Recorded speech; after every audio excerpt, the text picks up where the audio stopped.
So on the occasion of the 77th Independence Day, a very happy Independence Day to all our viewers in India and around the world, the Prime Minister making an impassioned plea from the ramparts of the Red Fort. This is his 10th speech as Prime Minister on Independence Day, and he's made an impassioned call for a Viksit Bharat or a developed India by 2047. He's talked about social ills that need to be got rid of in the path therein. But joining us now for a very special interview on what the Prime Minister spoke about and some of the pending issues that are facing the country and the government is Honorable Union Finance Minister Nirmala Sitharaman. Thank you very much, ma'am, for speaking with us here on this very special occasion, and a very happy Independence Day to you.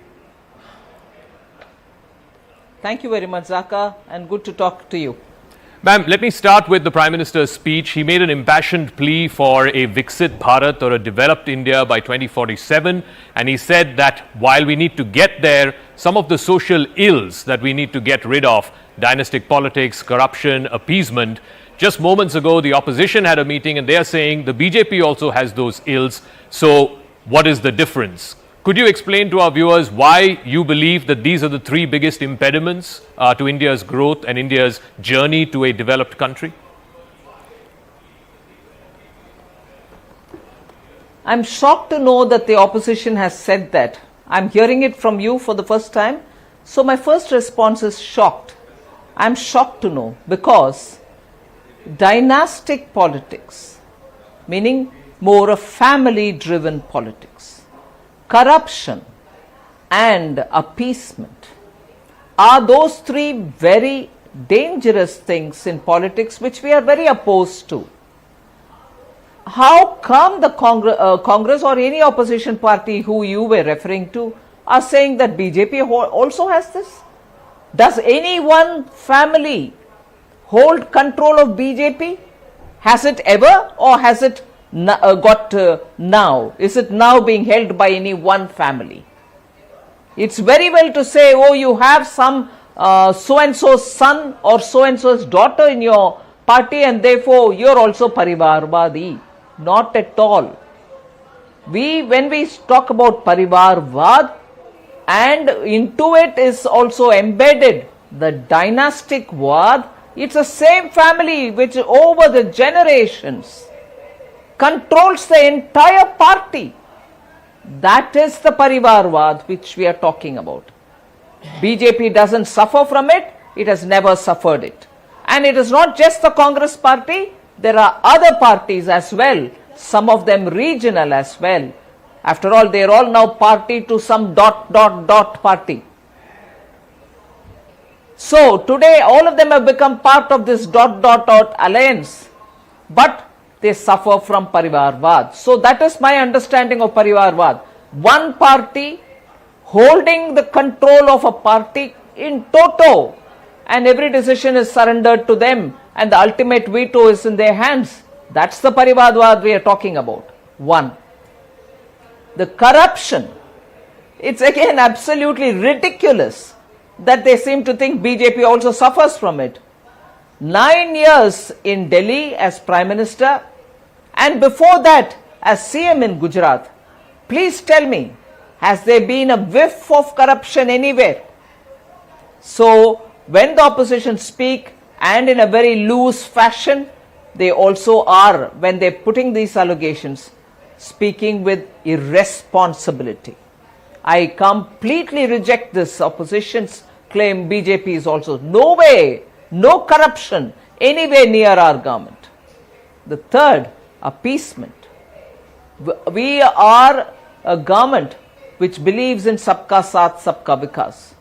In any one of the schemes of Prime Minister, which are people-oriented and for the people, whether it's Ujjwala, whether it is PM Swanidhi, or it is the COVID time emergency credit liquidity guarantee scheme, it reached everyone. There was no difference between so and so and so and so, or this person or that person.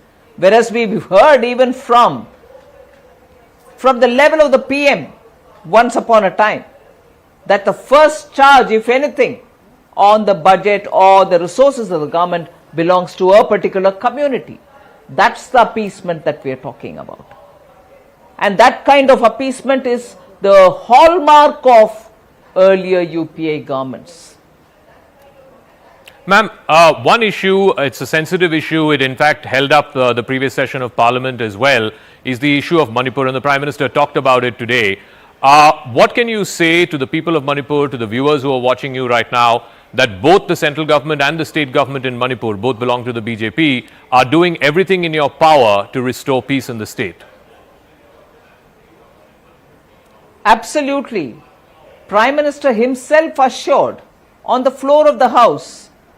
Home Minister speaking before him assured again. In fact, I would remind the opposition and the people through you that the Home Minister wanted all parties that day present in the Lok Sabha to pass a resolution that all of us are together in this, in wanting peace and harmony in Manipur.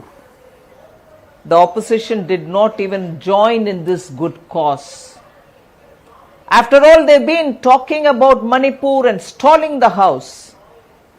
Whether the reply is satisfactory or not, you also forfeited your right to stand up and ask or state your position after the Honorable Prime Minister's speech. You forfeited it. You were the one who brought the no confidence motion. And after that, you didn't even use your chance to stand up and speak. You walked out when the Prime Minister was speaking. You did not even give your view as to why you wouldn't join in giving a resolution, support to a resolution which spoke of giving support to the people of Manipur. So what was all the crocodile tears that the opposition was shedding on Manipur? You don't participate, you don't reply, you don't even use your chance to stand up and say, after all, as a team, this ... alliance went to Manipur. Couldn't they come and speak on what they saw, what they heard? Rahul Gandhi says just one or two lines, and after that he strays all over the place and goes away. Gaurav Gogoi, who moved or initiated the debate, could not even use his chance to stand up and speak afterwards after the Prime Minister, which was a right he could have fully utilized. So what is all this sympathy for Manipur about which they are talking? They couldn't even support a resolution to support the people of Manipur. Ma'am, one issue that the opposition has been attacking the Modi government, in particular your ministry, with is on the issue of inflation. And just yesterday we got the CPI figures at 7.44%, which is a 15-month high. What is your government doing to sort of assuage the pain of price rise for poor people, particularly when it comes to essential food items like vegetables? Absolutely, Zaka. I'm fully seized of what you're asking me. And that is why in the Lok Sabha, when talking about the inflation, I specified the steps that we have taken. I'm not saying that is going to be the end of the story. We will continue to get tomatoes from all those areas or import from Nepal or anywhere else and distribute it at affordable prices to people. Even as we speak, even a couple of days ago, we started this distribution for people in Delhi and also for states which are running short of tomato supplies. About dal, all 3 or 4 varieties, moong, tuar or arhar or urad, we have made sure adequate supplies are imported and they are distributed through NAFED and other such outlets. So on these crops which are perishable, and because there has been a very unpredictable output because of excessive rain, flooding, getting washed out and so on, there has been a shortfall in these perishable goods and vegetables. As a result, there is real hardship, and we have taken this on board, and that is why we are ensuring that we get quickly supplies reaching to people. And this effort will continue, if anything, much more vigorously. The Prime Minister also emphasized in his speech about how his sarkar is a mazboot sarkar. It's strong on national security. He said there used to be a time when bomb blasts were the order of the day. That time is gone. Nobody talks about serial bomb blasts anymore. The borders are secure. But just moments ago, the opposition leader, Mr. Kharge, has hit back saying, why can't this mazboot sarkar then resolve the issue with China, which has been hanging fire for the last 3 years? Your response? Hanging fire for last 3 years? Is that what the respected Mallikarjun Kharge is saying? Who was the government or who was in government when huge, was it 70,000 square kilometers of land was lost? And subsequently when there were incursions, there was no statement given. When Congress, I'm not doing a whataboutery here, it's a matter of national security. There is action. You saw the way in which our brave soldiers dealt with the enemy in Galwan. And you also saw post Pulwama how Prime Minister was firmly in the leadership position, and also our armed forces made India proud by undertaking the Balakot. Then there are, of course, different levels of engagement, particularly when it comes to border issues. The talks are going on. It goes on for a very long time. And I'm sure anybody who's been in government in India, in the central government, even for just a year, leave alone the Congress party which has been there for decades, know that such issues as border issues take time to get resolved, because the levels of engagement are at the outposts, at the border checkpost levels, are after that the defense has its own 3-layered system through which they talk. And these are not things which you can report on an everyday basis. So I think it's all right to be in opposition and also keep talking about it because it's Prime Minister Modi. But on security matters, I think BJP in the opposition showed what it is to be responsible opposition and did not press forth on some matters. And I would just quote how the then defense minister, who later became President of India, would certainly tell on the floor of the House, these are sensitive matters. I may not be in a position to speak here, but do come to my chamber, I'll give you some kind of an explanation to the question that you've raised.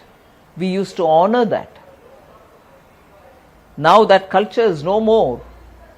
I find it very, very sad that when they were in power, experienced leaders like former President of India would handle it delicately, and when we try to do it, they accuse Prime Minister of all kinds of things. Ma'am, I also want to talk about the G20 Summit. India is, of course, hosting that. That's going to happen in the next few weeks. The Prime Minister today said that this is India's time. The next 25 years are the Amrit Kal.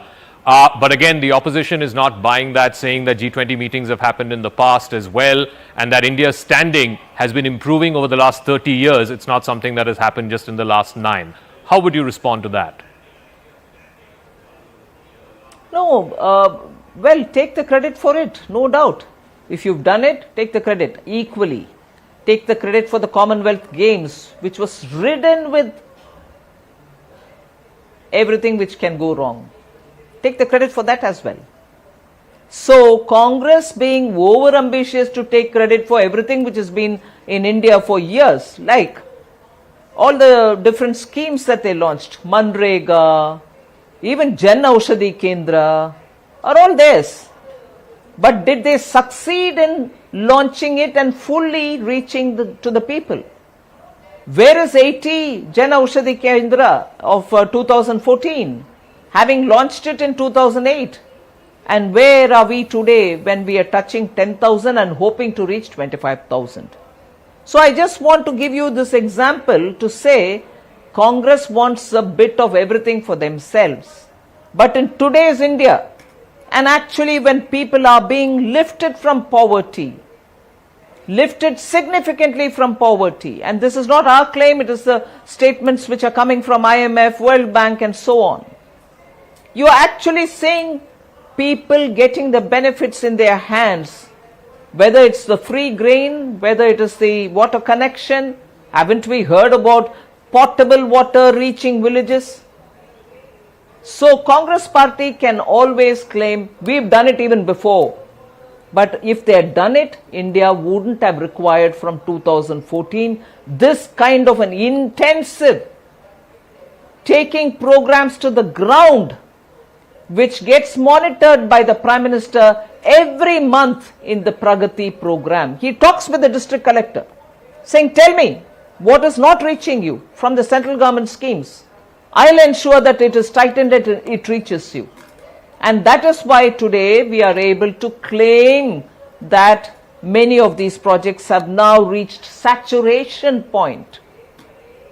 So it's okay, I fully grant them that they also launched a lot of things. They held Commonwealth Games, India's pride, you know where it reached. The shanty that was built as Commonwealth Games village, the filth that was in the village, the way in which corruption, bridges broke down in the last minute, and the Indian Armed Forces had to be called to bridge something urgently. These are also claims that the Congress should not forget. Ma'am, one final question, and since I have you here and since you're from the state of Tamil Nadu, there has been a big issue there. A student has committed suicide because of the NEET exam. Subsequently, a couple of days after that, his father has also committed suicide. This has now become a big political issue there, with the Chief Minister saying he's going to boycott the at-home ceremony of the governor. Even in Karnataka, just moments ago, we got this word from the Chief Minister's speech there that they will not implement the national education policy from next year. The charge that opposition states have against your government is that you're politicizing education, you're politicizing history textbooks that our children learn from. How would you respond to that? Zaka, you brought in too many things here. First, I want to say with absolute, from the bottom of my heart, children should be counseled not to take the extreme step. Passing or not passing in an exam is not end of life, not end of your career, not end of your future. I think in this, all of us will have to speak with the same voice. Students should be counseled and supported by everybody, teachers, social workers, parents, friends, everyone. And we do not want children to lose their precious lives for whatever reason. So, I do not want to politicize it. But when students from rural India, rural Tamil Nadu, have passed NEET and who cannot otherwise imagine getting into a medical college, are now entering into institutions, and as much as you are saying, I can give you that many examples of girls from rural India, boys from rural Tamil Nadu, girls from rural Tamil Nadu who have found seats in institutions because of NEET. So to rake up, and I'm not at all for a minute undermining the seriousness of an issue where a student loses his life. But for this, we should not immediately say, oh, that is the reason and that's why this student is dead. There are equally many more students who are also benefiting. So I think it's important for us not to lose perspective. I honestly do wish no student loses his life because of this or any exam. So that is one thing. You also brought in something else which was not related to the students and exams. The national boycotting education of sorry. the Raj Bhavan. Sure, yeah. The at-home, the boycotting National of the education policy. Yes. Yeah, national education policy. Amazing that the Congress party wants to say this, or in Karnataka, or even the DMK wants to. I don't know if they have said it, but I'm saying this. National education policy is a very future-looking policy. Immense number of people have participated in stakeholders' consultation. It promotes education through your mother tongue. There is no imposition of any language. There is freedom to the student to pick and choose subjects which he feels that he has an aptitude for. Now, immediately, because such a versatile, well-researched, publicly consulted policy is brought in, only because it's brought in by Prime Minister Modi, we like to hate it. Because we dislike the Prime Minister, so we'll dislike any good thing that he does. NEP is a progressive and a very, very robust education policy. With all the goodness, people have taken it and seeing the potential of such an education policy. And above all, now coming to boycotting, Raj Bhavan or boycotting Rashtrapati Bhavan doesn't speak well for any responsible political party. These are constitutional authorities. You may have differences with them, and I think it is important to be a part of an invitation for a gathering by the Raj Bhavan or by the Rashtrapati Bhavan. Ma'am, I'm going to try. I know you will not be inclined to saying this publicly or on national television, but there is speculation that you, as well as a lot of other ministers in the government, are being asked by your party to get ready to fight the Lok Sabha elections. Have you been told by your party to get ready to fight as a candidate in the 2024 elections? I'll wrap up with that. No, the party has not told me to participate in the election, but there are also options left to people who would want to contest in the Lok Sabha elections. Okay, we'll leave it at that. We'll leave it open-ended. Thank you very much, Nirmala Sitharaman, for joining us here on CNN News 18. Thank you. Thank you very much.